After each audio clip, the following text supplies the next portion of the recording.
Hi class, welcome all of you in Alok Vista classes. तो देखो, अभी हम यूनाइटेड नेशन देख लिए थे। अच्छा, उसके जितने भी ग्रुप्स थे, ग्रुप से मिलके बना था आपका यूनाइटेड नेशन ना। तो उसको हम पढ़ लिए थे ना, जितने भी ऑर्गेनाइजेशन उसके पार्ट थे। लेकिन उसकी जो एजेंसीज हैं उसको अभी पढ़ना बाकी है। तो आज हम पढ़ते हैं वर्ल्ड बैंक। देखो, वर्ल्ड बैंक, डब्ल्यूएचओ, यूएन अभी बहुत न्यूज में है, क्योंकि आप लोग जानते हैं कोरोना, एक तो कोरोना की वजह से डब्ल्यूएचओ बहुत न्यूज में है। दूसरा, इकोनॉमिक शटडाउन बहुत ज्यादा हो गया है पूरे वर्ल्ड में, पूरे वर्ल्ड का इकोनॉमिक प्रॉब्लम बहुत ज्यादा हो गया है क्योंकि कोरोना से। दूसरी चीज है, यूएन क्यों न्यूज में है, क्योंकि भाई अभी चाइना का कन्फ्रंट्रेशन हर एक कंट्री से हो रहा है। ठीक है, तो देखो वर्ल्ड बैंक के बारे में पढ़ते हैं।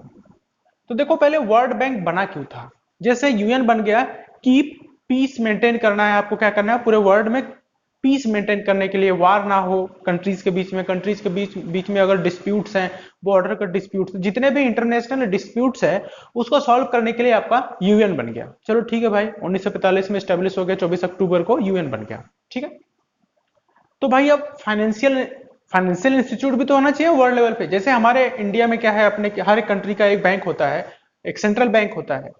तो सेंट्रल बैंक जैसे अपना आप कौन है, आरबीआई है, रिजर्व बैंक ऑफ इंडिया। वैसे ही पूरे वर्ल्ड को चलाने के लिए एक बैंक है जिसको बोलते हैं वर्ल्ड बैंक। वर्ल्ड बैंक अकेला एक बैंक नहीं है। वर्ल्ड बैंक अकेला एक बैंक नहीं है, या तो कोई इसका एक बिल्डिंग नहीं है कि एक बिल्डिंग है और यहाँ यूएस में इसका हेडक्वार्टर है, तो वहां पे एक बिल्डिंग है, वही वर्ल्ड बैंक है, नहीं। ये बहुत सारे बैंकों के ग्रुप से मिलके बना है।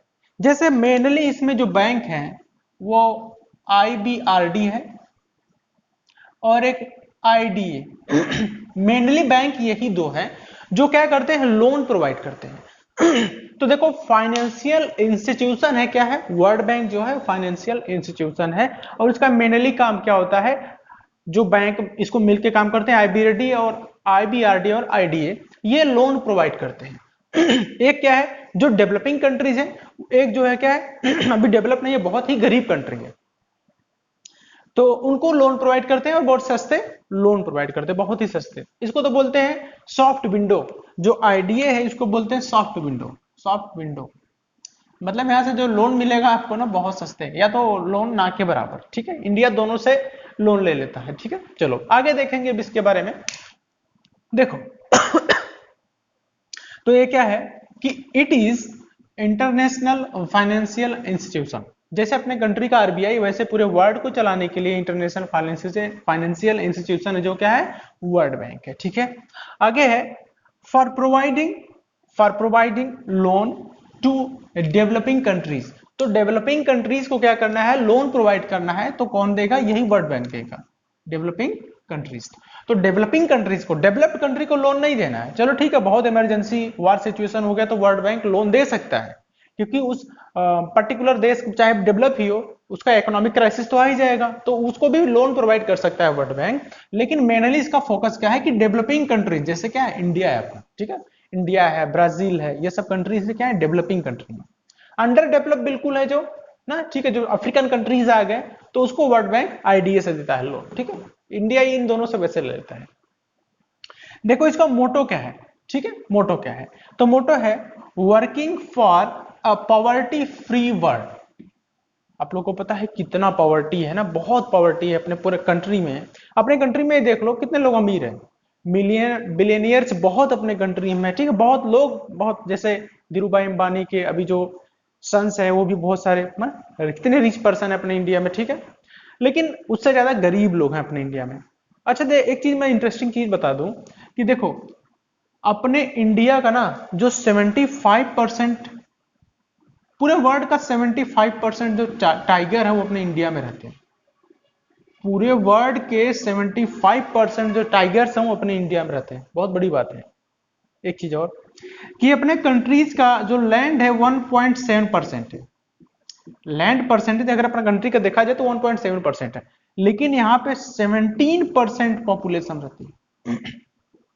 17% लोग यहाँ पे रहते हैं, 1.7% लैंड एरिया है इंडिया का। ठीक है, चलो छोड़ो इसको, आगे देखते हैं। ठीक है, आगे कभी इसको डिस्कस कर लेंगे अच्छे से। ठीक है, जब, हाँ चलो, तो मोटो क्या है, working for a poverty free world. Okay, कि कोई गरीब ना रहे भाई। ठीक है, अब मेंबर्स कंट्रीज है क्या है, इसके मेंबर्स कंट्रीज क्या हैं? तो देखो इसके कितने मेंबर्स कंट्रीज हैं, तो इसके 189 मेंबर्स कंट्रीज है। कितने, ध्यान रखो, यूएन में कितने मेंबर्स थे? यूएन के 193 मेंबर्स थे, लेकिन इसका अलग अलग जो ग्रुप था उसमें अलग अलग कंट्रीज मेंबर्स थे। तो members countries of World Bank 189। तो ध्यान रखो कि Nauru last country to join World Bank. ध्यान रखना कि अगर कोई आपसे पूछे कि कौन सा कंट्री है जो वर्ल्ड बैंक में 189 नंबर पे ज्वाइन किया, या लेटेस्ट कंट्री है या लास्ट कंट्री है, तो क्या है? Nauru. Nauru last country to join World Bank, तो 189 कंट्री है। दूसरी चीज है इसका, देखो एक आईएमएफ है, आईएमएफ एक और फाइनेंशियल इंस्टीट्यूशन है, इसका ग्रुप है वर्ल्ड बैंक का ही। तो इसमें आईएमएफ में लेटेस्ट कंट्री कौन जुड़ा है? तो साउथ सूडान। साउथ सूडान जो आपका अफ्रीका का पार्ट है, एडेड लास्ट कंट्री। तो 188 कंट्री है किसमें? आईएमएफ में। और किसमें? वर्ल्ड बैंक में टोटल 189 कंट्री है वैसे, लेकिन आईएमएफ अलग है जो उसमें 188 कंट्रीज हैं। तो 188 पे कौन जुड़ा है? तो साउथ सूडान जुड़ा है। ठीक है, चलो आगे चलते हैं। देखो इसको गोल्स क्या है, मेनली देखो गोल्स पूछा जाता है कई कई बार। देखो यूपीएससी वगैरह में तो बहुत ही इंपॉर्टेंट है, ठीक है, एसएससी बैंकिंग के लिए तो इंपॉर्टेंट है ही आपका। देखो इसका गोल्स क्या है? तो रिड्यूसिंग ऑफ पॉवर्टी, भाई लोन प्रोवाइड करेगा तो प्रोड्यूस, भाई आपका पॉवर्टी क्या होगा? डिक्रीज तो होगा ही होगा। दूसरी चीज, प्रमोशन ऑफ फॉरेन इन्वेस्टमेंट। जैसे कोई कंट्री है, जैसे अपने इंडिया है, इंडिया में ही कोई फॉरेन की कंपनी क्या है, आके इन्वेस्ट की, है ना, कंपनी वगैरह लगाई, कंपनी सेटअप की। अब यहाँ के लोगों को जॉब मिली, है ना, जॉब मिली तो भाई क्या होगा? जाहिर सी बात है, जॉब मिली कि उनके हाथ में पैसा आएगा, पैसा आएगा तो उसको खर्च करेंगे, खर्च करेंगे, इन्वेस्ट वो भी खर्च करेंगे कहीं, भाई क्या हो जाएगा? डिमांड एंड सप्लाई हो जाएगा। तो डिमांड एंड सप्लाई बढ़ेगा तो क्या होगा? ग्रोथ बढ़ेगा। सॉरी, इन्वेस्ट करेंगे तो क्या होगा? ग्रोथ बढ़ेगा। ग्रोथ बढ़ेगा तो भाई क्या हो जाएगा? आपका जीडीपी भी तो बढ़ेगा ना। इकोनॉमिकली कोई भी कंट्री क्या हो जाएगा? भाई मजबूत हो जाएगा, स्ट्रांग हो जाएगा। इन्वेस्ट करेगा कोई तो ग्रोथ बढ़ेगा, उससे भाई जॉब वगैरह बढ़ गई, फिर उससे क्या होगा? जीडीपी बढ़ेगा। तो ये मतलब इसलिए प्रमोशन ऑफ फॉरेन इन्वेस्टमेंट, ठीक, इस पर जोर देता है। दूसरा देखो, टू इंक्रीज इंटरनेशनल ट्रेड। तो इंटरनेशनल ट्रेड को भी बढ़ाने के लिए कौन है? वर्ल्ड बैंक ने बात की है international, to increase international trade. जैसे अपने इंडिया को हम लोग, अपने इंडिया को इस टाइम बोल रहे हैं कि बाइकआउट चाइना, ठीक है, बाइकआउट चाइना, ठीक है, अभी अभियान बहुत चला हुआ है, ठीक है, लेकिन देखो इतना आसान नहीं है, डायरेक्टली हम ब्लॉक नहीं कर सकते चाइना के जैसे। भाई देखो ये इंटरनेशनल ट्रेड है, इंटरनेशनल लॉज हैं कुछ, ठीक है, इसको हम डायरेक्टली नहीं कर सकते बिल्कुल बंद कर दो, नहीं, टैरिफ लगा सकते हैं ना, जो ऐसे बाहर से सामान है उस पर टैरिफ ज्यादा लगा दो तो वो सामान इंडिया में क्या महंगा बिकने लगे, तो इस तरह से की चीजें की जा सकते हैं। लेकिन डायरेक्ट बैकआउट करना इंटरनेशनल लॉ के खिलाफ होगा।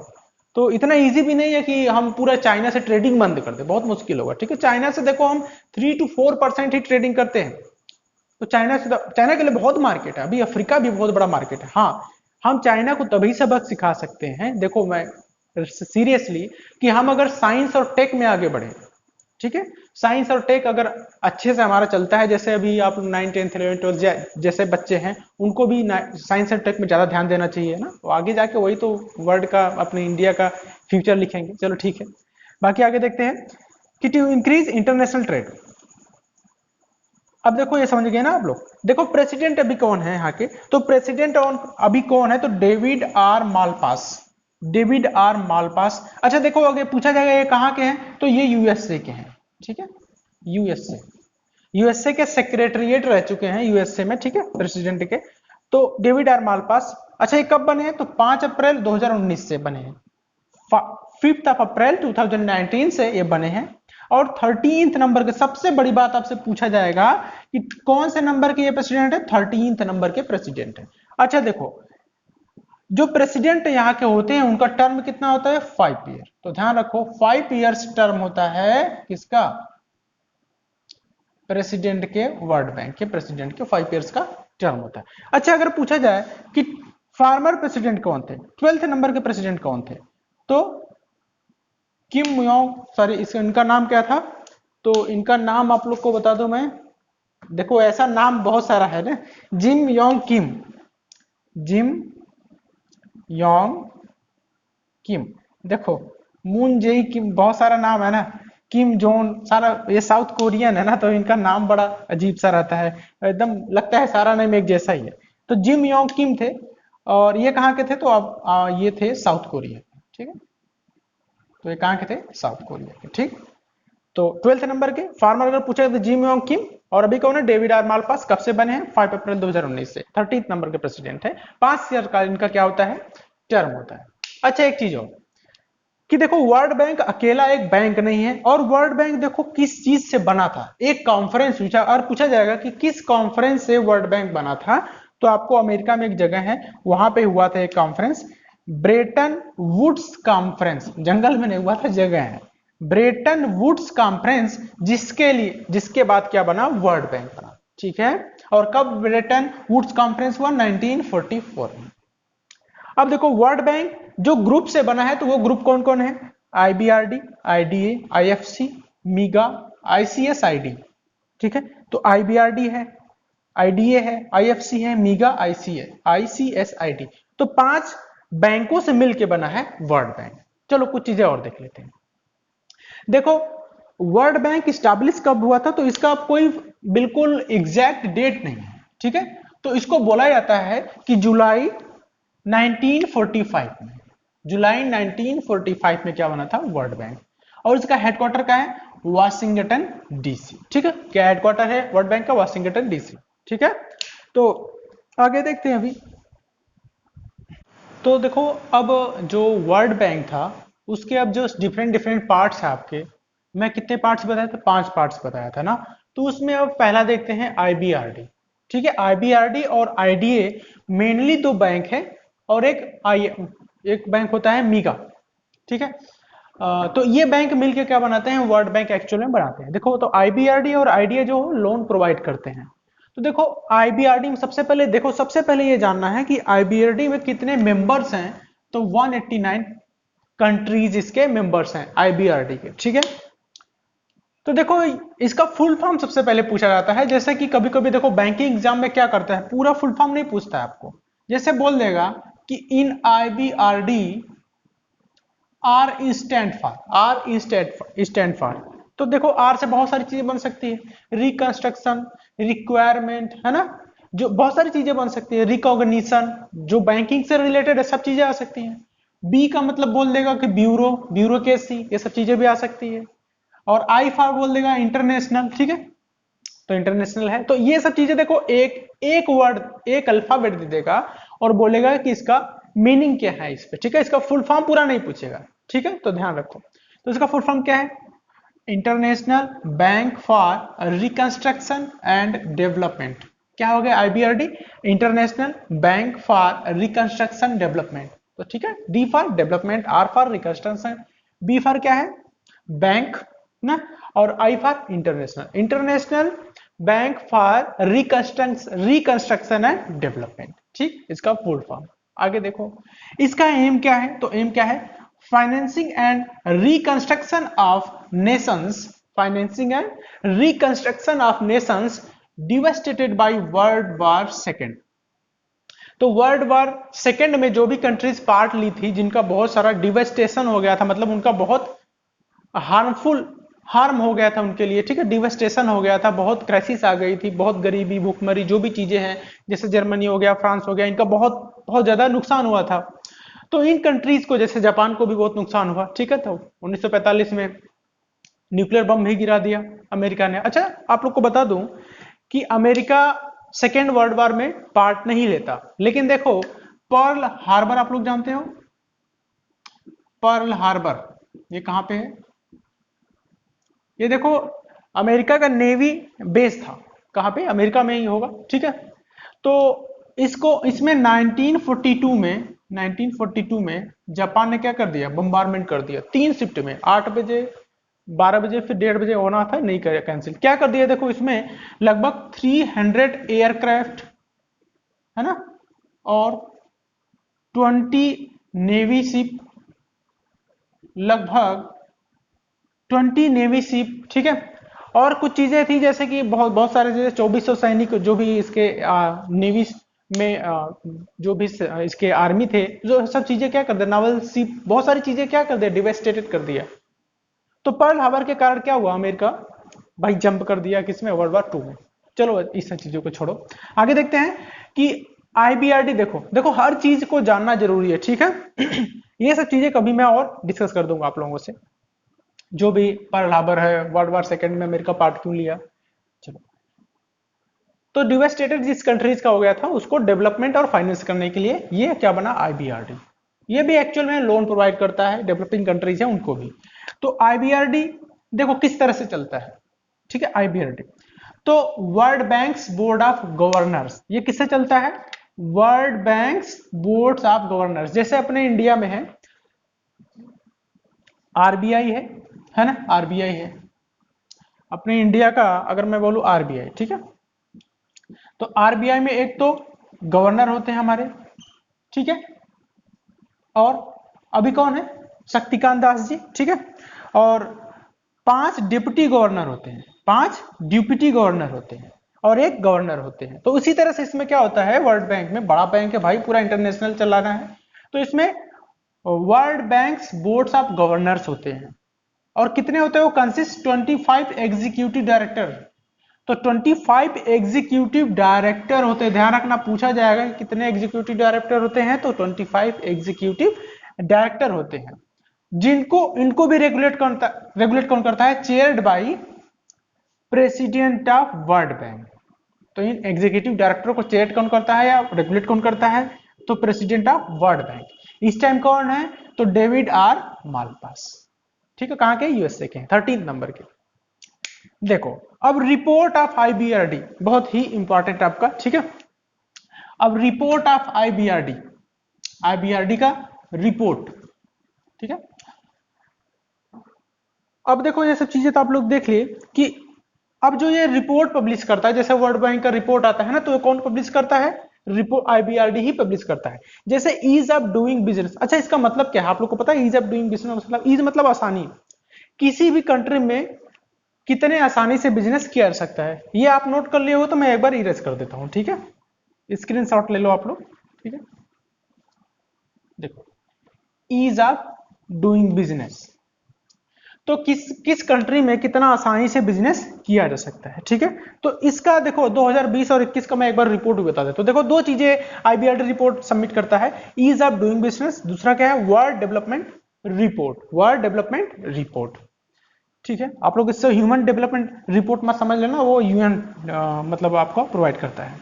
देखो तो ईज ऑफ डूइंग बिजनेस में बहुत एग्जांपल हो जाएगा, 2020 का मैं डाटा बता रहा हूं, 2020 का, कि ईज ऑफ डूइंग बिजनेस में जो इंडिया का रैंक है वो 67th है। रुक जाओ, तो इंडिया रैंक क्या है, इंडिया का रैंक अगर पूछे कोई ईज ऑफ डूइंग बिजनेस में तो कौन सा रैंक है, तो आप लोग को ध्यान रहना चाहिए, इंडिया का रैंक है 63, सॉरी कौन सा रैंक है, इंडिया का रैंक है 63। ईज ऑफ डूइंग बिजनेस में इंडिया का रैंक क्या है, 63, ठीक। चलो 2-3 कंट्री और देख लेते हैं। तो फर्स्ट कंट्री क्या है, तो फर्स्ट है आपका न्यूजीलैंड, न्यूजीलैंड, ठीक है।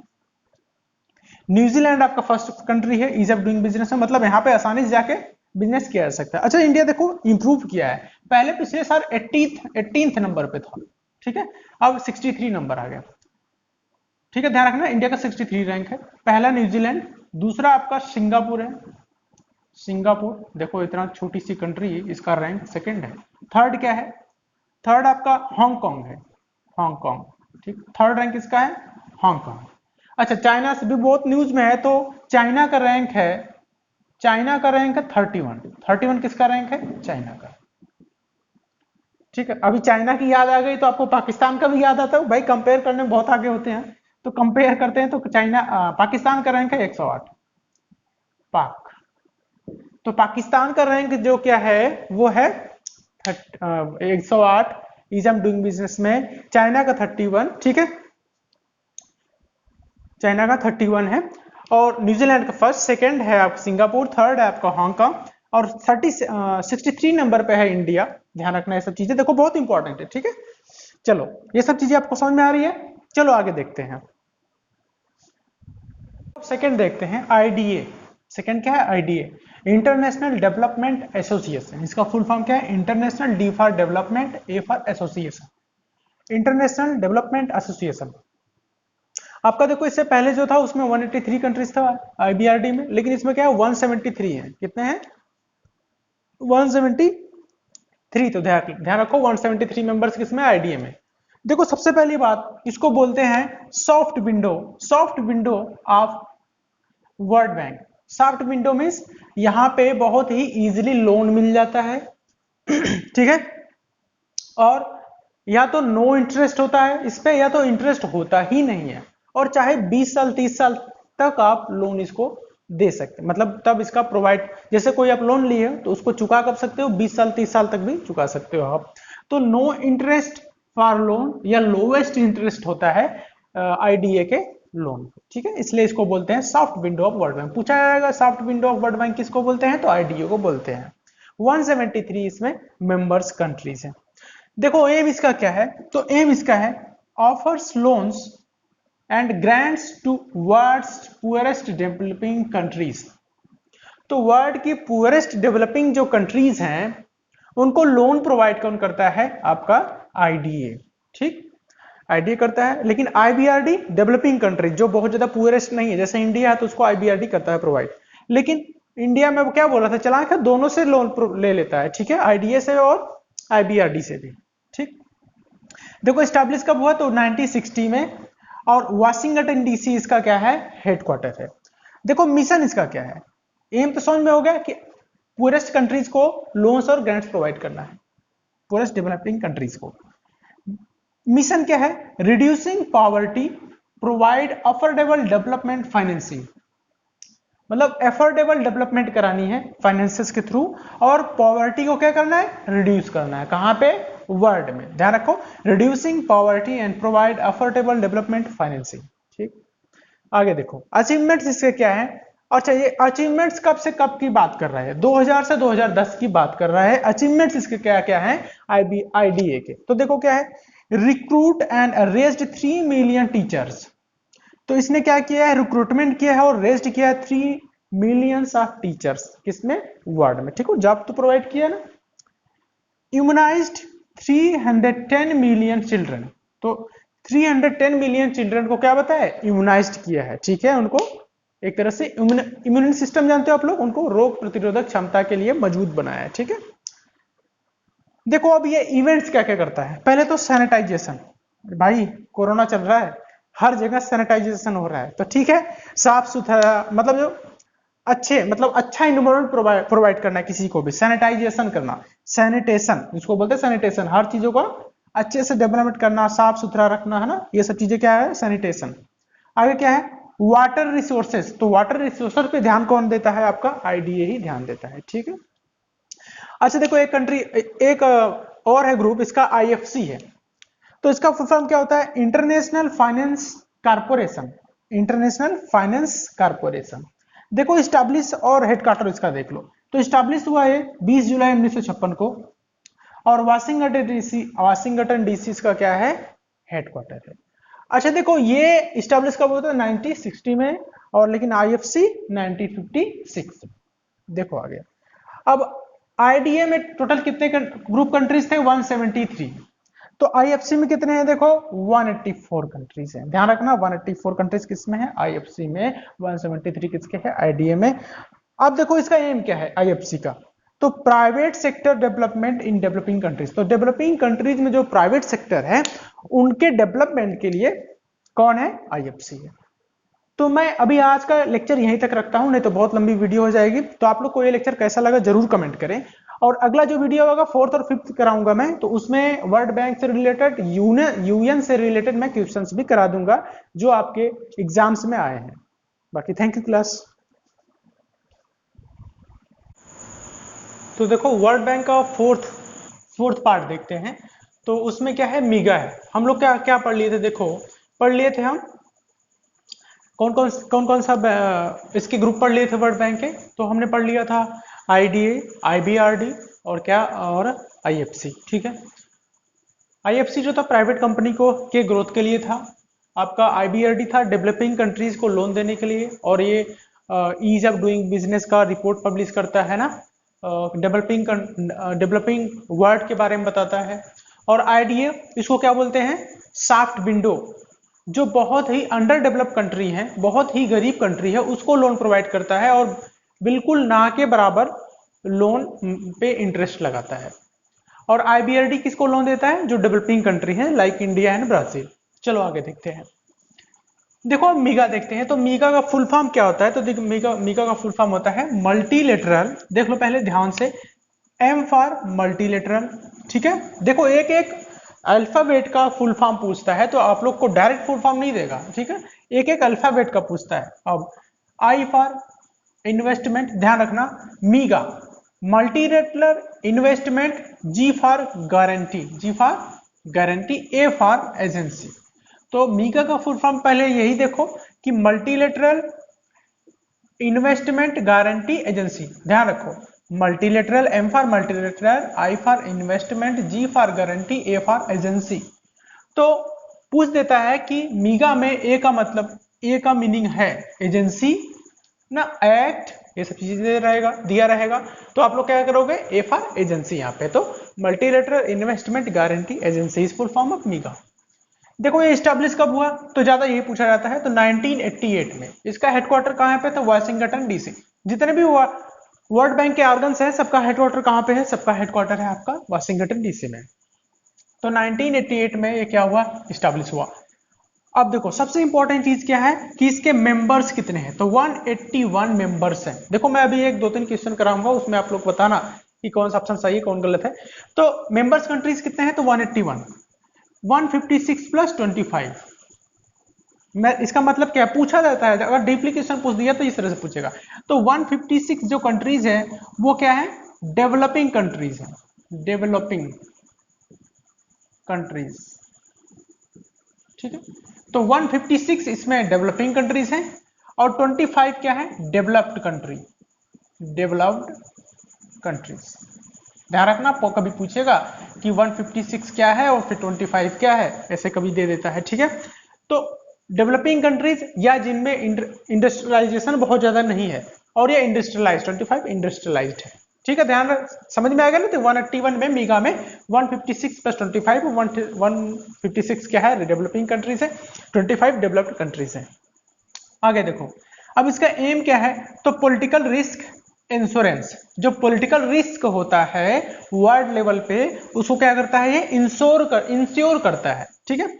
और credit enhancement guarantee agency, credit enhancement, credit को बढ़ावा देना। देखो जैसे कि बहुत सारे लॉसेस आ जाते हैं किसी कंपनी में, तो उसका क्रेडिट डाउन हो जाता है, तो उस क्रेडिट को इनहेंस भी करने का काम कौन करता है, वर्ल्ड बैंक। तो क्या काम है इसका, पॉलिटिकल रिस्क इंश्योरेंस करेगा और क्रेडिट इनहेंसमेंट गारंटी एजेंसी भी ये है, ठीक है। समझ में आ गया आप लोग को। देखो ICSID, इसका भी फुल फॉर्म बहुत पूछा जाता है, तो investment centre for settlement of investment disputes. जैसे बहुत सारे कंट्रीज हैं उनके बीच में अगर डिस्प्यूट्स है इन्वेस्टमेंट्स का, तो उसको सुलझाएगा, ठीक है। और इन्वेस्टमेंट सेंटर फॉर सेटलमेंट, जो इन्वेस्टमेंट है अगर इसमें डिस्प्यूट है उसको क्या करेगा, सेटलमेंट कराएगा, उसका सही कराएगा, उसको किसी का अगर डिस्प्यूट है किसी चीज में, इन्वेस्टमेंट को लेकर किसी कंट्रीज में, किसी दूसरे कंट्रीज का, तो उसको भी उस डिस्प्यूट्स को सेटल कौन कराएगा, तो ICSID इसका फुल फॉर्म है, investment centre for settlement of investment disputes. Okay, देखो अब स्टैब्लिश कब हुआ, तो 1966 में। कब स्टैब्लिश हुआ, 1966 में। Headquarter same Washington DC. Members कितने, ध्यान रखो मेंबर्स से बड़ा क्वेश्चन बनता है, तो 161 members of ICSID and मीगा for 181, okay members. अच्छा देखो एक दो तीन क्वेश्चन मैं आप लोग को देता हूं, आपको बताना है कि how many members of IBRD, ठीक है। IBRD जो बैंक है, वर्ल्ड बैंक का पार्ट है, जो लोन प्रोवाइड करता है डेवलपिंग कंट्रीज के, उतने उसका कितने मेंबर्स हैं, तो उसको बताना आपको। तो कितने मेंबर्स हैं IBRD के, आप लोग बताइए IBRD के कितने मेंबर्स हैं, पता है कि नहीं पता है। चलो ठीक है मैं बता दूं, आप लोग एक बार बता दो। चलो अगर बता दियो तो आप लोग बताओ कितने कंट्रीज हैं, 189। कितने कंट्रीज हैं IBRD के मेंबर्स हैं, 189 9, ठीक है। अब देखो दूसरा क्वेश्चन है, which one is not correctly match. तो कौन सा करेक्टली मैच नहीं है ये बताना, सही कौन सा है वो नहीं बताना, बस बताना कौन सा करेक्टली मैच नहीं है। इस्टेब्लिश ईयर दिया है और बैंक दिया है, तो आईबीआरडी दिया है 1945 में, आईएफसी दिया है तो 1958 में, सॉरी 1948 में, आईडीए दिया है तो 1960 में, और मीगा दिया है 1988। तो कौन सा गलत है? देखो आपको स्टैब्लिश ईयर भी जानना बहुत जरूरी है। तो देखो मैं बताया था कि यूएन के टाइम पे ही आपका आईबीआरडी बना था, ये तो आपका सही हो गया, ठीक है। हाँ मतलब ये सही। आईएफसी देखो कब हुआ था डेवलप, ध्यान रखो, जो आईएफसी था ये हुआ था डेवलप 1956 में। तो करेक्टली मैच कौन सा नहीं है? आईएफसी। तो आपका सेकंड ऑप्शन सही होगा। आईडीए ठीक है 1960 में स्टेब्लिश हुआ, मीगा 1988 में। अच्छा देखो, अब पूछा था मेंबर्स कंट्रीज, एक बार देख लेते हैं भाई, सबके मेंबर्स कंट्रीज मैंने जानबूझ कर लिख दिया है। तो देखो 184 किस में है? तो 184 कंट्रीज है आईएफसी में। आईबीआरडी में आपके 190 189, 173 जो हो, सॉरी आईएफसी हो गया आपका 173, 181 जो है, ये 181 कंट्रीज जो है आपके हैं ये मीगा में। आई थिंक आप लोग को भी मैं बताया मीगा में देखो 180, ठीक है। और 161 कंट्रीज जो है आईसीएसआईडी में, ठीक है। और ये कौन सा बचा? तो 173 बचा, तो आपका डायरेक्टली आपका आईडी आ गया, ध्यान रखो। तो आईएफसी में 184 कंट्रीज, आईबीआरडी में 189, आईडीए में 173, मीगा में 181 और आईसीएस